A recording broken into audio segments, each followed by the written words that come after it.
kwa ile ati anaenda nyumbani. So chiefs ni watu ukweli ama sio kweli? Si nyinyi ndio mnasign mambo ya IDs? Mnasainia watu mambo ya IDs. Ukiuliza chief, hii mtoto ni ya nani? Anakuambia huyu ni mtoto wa umwami nani, lakini nani anafikirianga ni yake. So wacha tusainie huyu mwenye ako na yeye, si ndio? So kama chief ni mtu anajua mambo yote, hakuna haja uende baraza kama chief ama mkutano ya hadhara na uende huko ukiulizwa swali useme sijui. Watu wata lose confidence. Unaenda baraza ati chief anasema sijui sha. Anaulizwa hii sha inasaidia aje? Anasema hata mimi nasikia tu ninatoka huko. Kwanza leadership kando. Unasikia watu wanasema na tutapata wapi chief mwenye alielewa hii mambo ya sha ndio atueleze. So you must add value all the time. New government policies zikikuja, unaenda haraka, unapitia, nasikia kwa YouTube waziri akiongea, rais akisema, ile pamphlets inatumwa, unasoma. Add knowledge. Always work towards having more knowledge. Na ukiona umekuwa cornered kabisa ujue kitu. Ukiulizwa swali unasema tulikuwa tunadiscuss hiyo kitu na county commissioner, there is something alikuwa na confirm, but by next week tutakuwa kwa sababu umekuwa cornered kwa mahali, alafu haraka unaenda Google na usikize vile inaendelea. Ukweli ama sio kweli? Kwa subject yenye ujui na unajua itatokea kwa baraza, tembea na kijana moja ama expert moja ya locality. Namwambia si wewe umekuwa ukitaka kuongea kwa hii location, niko na maneno kidogo nataka uende useme. Unalete kufika baraza unaambia wananchi niko na maneno mingi na nyinyi leo. Lakini kabla sijaongea kuna kijana hapa ako na maneno kichache. Lakini wewe unajua huyu ataongea for 30-40 minutes. Naambia basi wacha akuje aongee. Wewe ushike kalamu, kitabu, akiongea wewe unaandika ile yenye anasema. Ukisimama una revise tu moja, unasema for example una emphasize moja na unasema but niko na maneno mengi nitaweza kuja kusema kwa baraza inayokuja. Yoni tofauti ya mtu ya ngao na mtu tu hivi mwenye akiulizwa swali anasema sijui. So you must always be creative, get knowledge, understand your subject, look for ways of appreciating the work you do. You cannot lead if you cannot read. You cannot lead. In fact, the most consequential leadership is not the holding the office. It is the one who knows. Ukifika mkutano hata ukiwa mheshimiwa na mtu wananchi wanasema tunataka nani kwanza atueleze mambo fulani, kabla hajapatia mheshimiwa ujue umezama, because huyo nani ndio the next MP. Si ni ukweli ama sio kweli? Sasa hata wewe chief ukienda baraza na kuna mtu watu wanasema wacha nani kwanza tupange sisi alafu wewe chief utamalizia baadaye, unajua umepoteza network. Kuna chiefs wengine wanakuja hata baraza anastaga. Watu wanasema ni chief nani chief, and that's why you see some of them are interdicted, all those rehabilitation and all the other things. The last thing is corruption. We must deal with the monster of corruption. And I want to thank Mr. Cheboy, huyu best commander. Hajakuja hapa kudefend mambo ya bribery kwa barabara. Amesema we have that problem. Ame own up to the problem. Na hajablame mtu mwingine. Amesema let us invest in technology, create better training framework, let us do this, and he has given suggestions of what needs to be done. Sehemu zingine watu tu wanasema kama nyinyi mnaleta tutachukua. Hata Lord's Prayer inasema lead us not into temptation. Sasa tukilidiwa sasa tutafanya aje? Na sisi ndio sikutoa, sisi ndio tulipewa. We need to appreciate that. Yes, kuna watu huko they want to compromise us, they bring money. But that's why we have this job. We have to do everything to ensure that we are doing justice to the people. Chiefs, hii maneno ya succession kwa hii county ni very, very emotive. If as a chief you are taking bribes from some of the family members, from some of characters, ndio usaidie hawa uache wale wengine, laana iko kwako na pia sheria will catch up with you. We must be truthful in what we do not defiling the officers we hold because of kitu kidogo na mambo ya bribery. Na nimesema hivi, hakuna pombe, hakuna bangi, hakuna nini inauzwa kwa mali bila compromise ya chief na OCS. Mmenisikia? So tulisema chiefs wanajua kila kitu. Yeah, so hakuna mahali pombe inauzwa na bangi na chang'aa bila support ya polisi na administration. So tuwache kulalamika hapa. Go and do the job. Go and do the job. You know, go and just do your job in your area. OCS, go and organize yourself with your chiefs, do your job. We can ask for further support, further enforcement. We talk to the judiciary. I'm told that there is a good multi-agency team working here, but we must solve the problem. And those are three problems. One, Kwai County, New Year Pombe. I'm very happy to notify here. Yesterday when I was in Kakamega, I said, Kakamega is the leading producer, yeah, changa. Ni ukweli. Na viongozi wengine pia ni investors kwa hiyo changa. Na pia hawa ni consumers. Na tena hawa ni wale wana facilitate, wanalipa. Kwa mfano, tuliposhika pombe juzi kwa huko Mumias. Hiyo pombe about 400 liters yenye ilimwagwa, mwenye alikuwa anatengeneza alilia sana, alisema nilikuwa na order. Nilikuwa nimepata order ya wanasiasa wana campaign Malava. Yaani imagine bwana. Sema sasa imeniharibia order. Sijui nitapata wapi order ya kusupply. So I want to say here in Vihiga, unlike in Kakamega, in Vihiga, there is insignificant production of illicit alcohol in Vihiga. There is also insignificant planting of marijuana here. The problem of this county is trafficking and consumption. In fact, being destination. And that's why you have the problem of Luanda area when you talk about that, and all these towns, and also the slums, Majengo, and other places. So the thing we need to deal with is to make sure that we do targeted operations to deal with the main suppliers and the main traffickers. So mliniambia, security team washaniambia kuna mama moja hapa amekuwa profiled. Huwa anakuja hapa, analeta, wakati operation ikiendelea, anatorokea Kisumu. So ana bahati, hapa nimewaambia what to do. Kisumu niko huko next week. Nitawaambia what they need to do. We must deal with all those main suppliers ya hii pombe to sort out this place na mambo ya banki. Number two, this place, the problem ya gang is not too bad. I'm saying in comparison to the other counties. However, we must deal with reggae defenders. We must deal with Nduthi what? The 42 brothers, you've done a good job. 42 what? The brothers. Yeah? So, you've done a good job so far. We need to make sure that we sort this issue. And the influx of the other gangs from Kisumu County to this place, that is an issue that we must be able to deal with. Number three, defilement and gender-based violence. As I said, part of the things that are keeping this behavior go on is the community, the society itself. I want to ask you, chiefs and assistant chiefs, the reason why you are a resident of that place, it is assumed that you have the greatest interest because your children, your neighbors, and you are living there, you will retire there. So let us organize barazas and sensitization workshops and meetings at home to make sure that our people are sensitized on how to report on cases of defilement. Let's work with the security sector to make sure we apprehend these people who are defiling our girls. Because this is an area that we cannot condone. And also to deal with the problems of gender-based violence. Those are the three areas. And last one is fraud. Land especially related issues.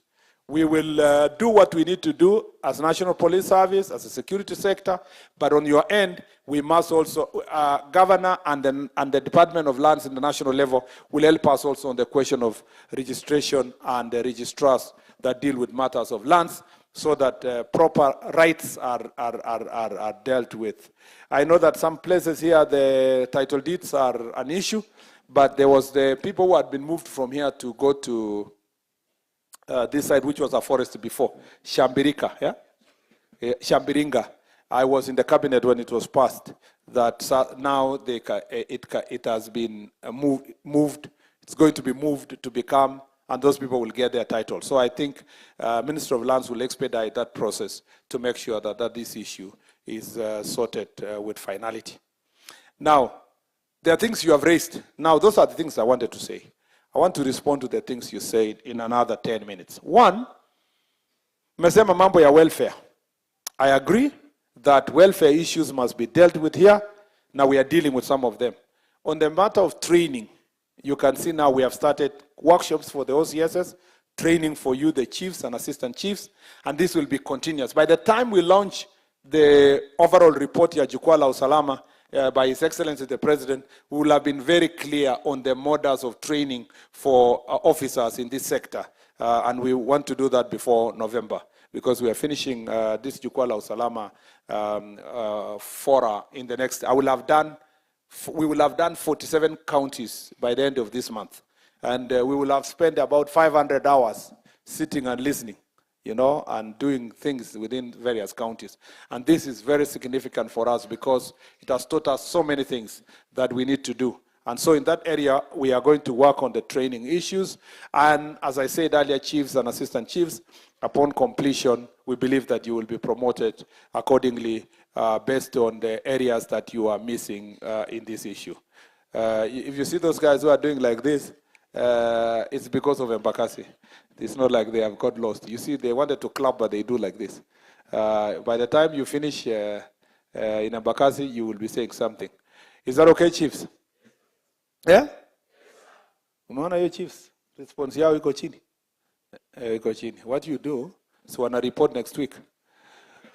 Ukifika hapo Embakasi, we uliza, wakati ya kuamka asubuhi, wale wa kaunti zingine, kama wanaamka saa 11, ni saa ngapi asubuhi? So, kama ni 5 watu wengine, hao wa Vihiga waamke saa 8. Si namna hiyo? Mmesikia chiefs? Bado. Unaona, kuje saa 7 sasa. Mmesikia chiefs? Sasa hiyo ni ya kuogopa kupoteza usingizi. So, I think that it is important. Number 2, mambo ya administrative units has been an issue. Your MPs who may follow, they have called me to parliament, operationalization of administrative units. We have a plan. We got a little amount of money juicy, and we will distribute to various counties kidogo kidogo the operationalization. But in the supplementary budget, we are making a case so that we can do bigger operationalization to malize locations and divisions that are still pending across the country. So it's in our plan that we seek for bigger resources to operationalize these administrative units. Mambo ya elders, nimewambia, we are making very good progress kwa mambo ya elders. Mambo ya vehicles, we have a big problem ya mobility. A serious problem ya mobility. Yeah? And you know, this leasing program, we did it when we came to office in 2013. And it was a massive blessing, a big blessing to the National Police Service and the administrators. But now, over 10 years, there's never been another plan to replace and replenish the resources we need. The numbers have increased. So there's an ongoing procurement between us and Treasury.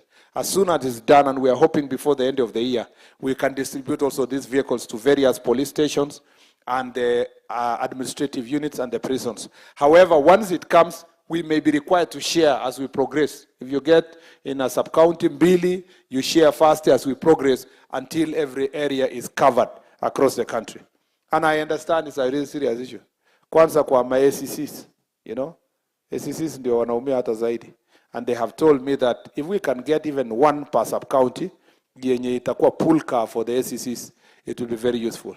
Namba hiyo bwana ACC. Yeah, so that's something we really want to push, and we will try our best to make sure that we achieve such a ratio. Kwa sababu niliambiwa, thank you, niliambiwa na one of the ACCs kwamba, you know, most of them are using duty motorbikes. Yeah? Motorcycles na boda boda. Si ati ni mbaya. Lakini madam, unatumia bodaboda? Yeah. Imagine sasa mama kama huyu, jameni. Muona huyu madam? Anaambiwa na ule jamaa wa bodaboda kwa hapa, shika vizuri madam.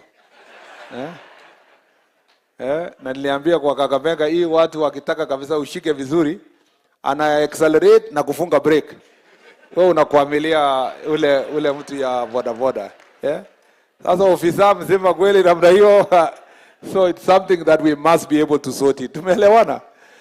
Niliambiwa huko Makwiny kwamba siku moja mzee wa bodaboda alikuwa amelete ACC. Alipoona baraza kama hii aka-accelerate, kaweka kabisa, yani kuonyesha ni yeye ndiye amelete ACC. Akaangusha mama. Kofia ikapingirika huko, ikaanguka. Ati mtu kwa group akashauta akasema serikali imeanguka. So hatutaki serikali ianguke. Thank you very much, madam. We will try our best to make sure that mobility issues are sorted once and for all. Kwa mambo ya offices, we've had standard design for offices for sub-counties, ACCs, na police stations. What I request to utmost humility, my friends here, the MPs led by Mheshimiwa Ernest here, please tusaidiane. Tusaidiane hayo. I have heard, I think it's Clement who was being praised kwamba amejenga kakitu pale. I'm sure of course kina Milemba wamengangana na hiyo maneno pale. Kina Dikapo or Yugi, please tusaidiane pamoja to make sure that through CDF na Wanakimozi yako upande huu wakili, tusaidiane pamoja through CDF to modernize security sector. Na mimi ni supporter number 1 ya NGCDF. I have said it in Bunge, I've said it in Barazas. Because as a senator, when I came to office in 2013, kuna mashule bado tulikuwa tunachangia kwa kwangu. Lakini because of NGCDF, we don't do school harambes. I don't know huko kama mnafanya school harambes. And infrastructure ya shule imekuwa improved. Now that most of the school infrastructure is improved, I'd like to request with utmost humility our MPs, we work together to improve the infrastructure of our police stations and the chief's offices and ACCs and DCCs so that our counties can be able to move forward. Mambo mengine yenye mesemwa, I guess I've said most of the things. Let me just skim through to see if there is something I have forgotten. On the universities and colleges, we have established through Jukwaa la Usalama kwamba everywhere there is a big concern about the growing number of new population to colleges and universities and absence of security in the vicinity. And we have also realized that kwa mambo ya drugs na pombe, the traffickers and the sellers are actually targeting young people in the colleges and the universities. So as such, we have directed that the sub-county security team should involve Dean of Students and the Student Council in every of these institutions in sub-county security meetings from time to time. You can invite them for specific discussion so that you can also get information on how best we can deal with drugs and drug abuse, but also security support. And it will require, Bwana Governor, that every new institution ikikuja, between you and the national government, we make sure that lighting is done around that area. I know that hostels also are being requested. For the students, it's a fantastic thing. But I've also gone to some places where the local community is saying, Musilete hostels. You know why? Yeah? You know why? Yeah? Do you know why they don't want hostels? No, because they want the business. They want to be the ones who are building the hostels and leasing to, renting to students. So it is important that we work together to resolve those issues that are related with student and student community. And I thank Professor Kipkurgat and Moses who have come here, and their student leaders who have come here to really expound on that issue. The issue of also career progression, we are working on properly locating where the chiefs are vis-a-vis the ACCs. Sometimes some ACCs are supervising chiefs who are higher ranked than themselves. That is being worked out. But also sometimes also the chiefs are telling me, ukifika mahali, inakuwa ceiling, hakuna pa kwenda tena. So discussion is being done around that issue. But also I've had very important issue that when a vacancy of a chief occurs, the first priority must be the assistant chiefs who are serving in that location be given the first priority, and that it shall be a directive shall be given to all the interview panel on that issue. Mambo ya Ngapu, we are going to roll out Ngapu, and we are going to sort out strength of police officers in our police stations because next week we will announce to you the exact date when recruitment will take place, and so that we have another contingent of about 10,000 police officers that will help us sort out the issue of the gap that we have at the moment. There's a big problem, the gap. But also I've realized we have so many officers who are addicted to alcohol, and I think that rehabilitation is extremely important. Even as National Police Service get places for rehabilitation, Bwana Governor, there is a general request across the country that counties need to invest in rehabilitation centers because they are extremely important. Those are the places we could have given you also police officers to be rehabilitated. We have given you government officials. There are so many government officials in this county that have also wamepotelea bangi na nini na hizo vitu zote. So we need to make sure that we have rehabilitation places, and we are going to deal with the strength-related issues in this area. On transfer policy, we are, by the end of this process, we are going to announce a clear policy direction on transfers, on how long a police officer can be in place. Nimeambiwa in Luanda here, there is a police officer who has been there for 18 years. 18 years. Is it true, DCC? Wauko? 18 years. You are here to confirm. Of one of 10. But nimeambiwa kuna moja wa 18. So, kwa wako mweshi ni 18? I cannot ask you, it is supposed to be them to say. But if a police officer, lazima kwa wako ni mzuri sana. Mtu anakaa 18 years na ombi transfer. Lakini kama mtu amekaa 18 years in one place, kama mtoto yake alizaliwa hapo, atakuwa huyo mtoto ni ameenda university akiwa one place, amekuwa too familiar to the place. I'm just giving us an example. Na I'm told pengine ashatoka sasa. So what we need is to make sure that there is continuous rotation, a proper rotation ya mambo ya transfer, and that we will announce that policy direction at some point in the next 2 months or so after kumalizana na mambo ya jukwaa. Now also to make sure that deal mental health issues, watu wakitoka operational areas, they come to better places and so forth. SECs na officers also wamesema transfer ifanywe the end of the year. Towards the end of the year, isikue abruptly too. Of course, but police officers also understand that something abrupt can happen. But as a principle, it should be towards the end of the year when you are doing the changeover, so that people can plan. When you know the period of time you will serve in a place, then you can plan for your family, your everything in proper good time. And those are the issues. We want to humanize National Police Service and administration. Ama namna gani? Isikuwe ni mahali ya enda, suli tafuta hii kazi, siwe uende sasa, nini. Kuna SEC alituambia jana huko Vihiga, saa zingine kama dada umetembea, umeandikwa kazi ukiwa mdogo, umeenda mahali, wakati nyota yako karibu ishike, unakuwa transferred, unafika huko, haijashika vizuri nyota tena, sasa unakosa bwana, watu wanafikiria ni nyota, kumbe ni sisi, ni transfer. So, of course, she was using it to just illustrate the seriousness of the issue of transfer. It may not be really related to issues of marriage, but it describes really planning and organizing. Ata vision, ata ukiwa transferred every 6 months, what will you say you have done in your life?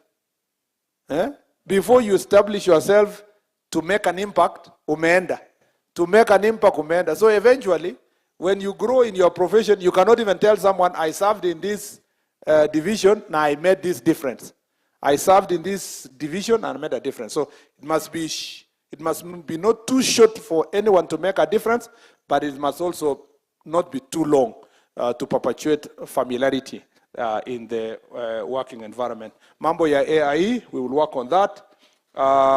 Alcohol, mambo ya offices, as I said, we're working on that. Transfers, mobility, office structure, strength, police officer, AIE, gazettemen, training, capacity building, medical cover. Yes, there is something also being worked on the medical covers of both services. Road designs, I agree. Mambo ya road designs and signage. Protection gear, kama gloves, stretchers, vehicles, and ambulances. For, sometimes we use normal police vehicle to go to a rescue.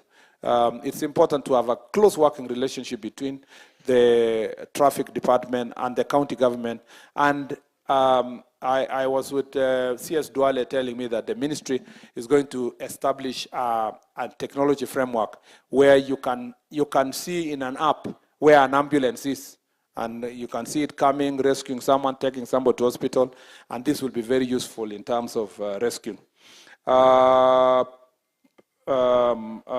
Post-mortem costs, governor to respond. And then mambo ya security, blah, blah, blah. Access road to university. I like the students who talked about Jukwaa la Usalama app. That's important. And I like what that lady spoke about cyber bullying. Cyber bullying, many people think it is us who are in public office only. But there are very many young people, especially girls, that are cyber bullied across the country. And it has led to mental health issues. What I want to encourage our OCSs is to make sure that when someone reports an issue about nimetusiwa social media, we have the Computer and Cyber Crimes Act. Let that person be arrested and charged. Mental health is as important as physical health. Anyone who is assaulting someone mentally is also even the same as the one who physically assaulted, even sometimes worse, because it leads to some people committing suicide and so forth. In other countries, bullying physically and bullying in the cyberspace is taken very, very seriously, especially in developed countries. Sione sometimes some ambassadors wanakuja kusema hapa you're harassing activists and so forth. In their own countries, you cannot say certain things people say in this country. And so we need to take that space seriously and to protect our young people and their mental health. And it will be interesting to see the app that they are presenting to us. Na Jukwaa la Wasomi. I'm happy that Jukwaa is making progress in terms of moving to other areas. Mambo ya ICT hub, IDs to be released for students, I agree, but it is not true that you only get help when you have an ID. I think that position was changed. All students who deserve to get help get Higher Education Loans Board allocation, whether or not they have IDs. But that does not mean we are denying people IDs, because some students are going to school at 17. It doesn't mean that they have to wait to be 18 to get their help. But we are, vile tulikuwa tuna launch hapa, tumetangaza kwamba we want to have live capture machines, and this will make it very fast for us to deal with the IDs issue, and we'll work with our chiefs to make sure that all these things are released in good time. So nimesema mambo mingi. Nimejibu at least something. Tuko pamoja? Are you getting what I'm saying?